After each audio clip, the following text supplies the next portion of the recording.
নমস্কার বন্ধুরা, আজকে নিয়ে এসেছি লাউ। আজকে গেরি দিন রান্না করব। ভিডিওটা স্কিপ করে প্রথম থেকে শেষ পর্যন্ত দেখতে থাকবে। লাউটা আমি সরু সরু করে কেটে নেবো, লাউ ছাড়িয়ে। এইভাবে করে সবগুলো আমি কুচিয়ে নেবো, আলুটাও নিয়ে নেবো। লাউ আর আলু কাটা হয়ে গেছে, ধুয়ে নিয়ে আসবে। নুনটা ধরে দিয়েছি, বসে দেবো কড়াটা। জল এই গেরিটা ধুয়ে নেবো গরম জল দিয়ে। জলটা কেটে বেটে সব বসে গেছে।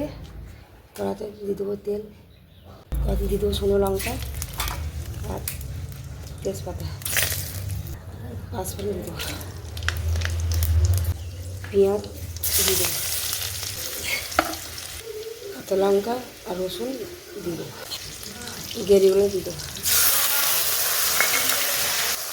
লবণ দিয়ে দেবো,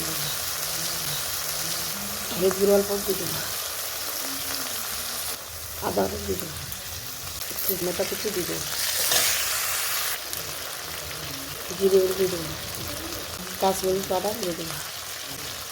মশলা ভাজা হয়ে গেছে, লাউগুলো আমি দিয়ে দেবো। হলুদ আমি কম তখন দিয়েছিলাম, দিয়ে দেবো এখন পরিমাণ, লবণ দিয়ে দেবো। লাউ নেড়ে চেড়ে মশলা ঢুকে দিয়েছি, ঢাকাটাই খুলে দেবো।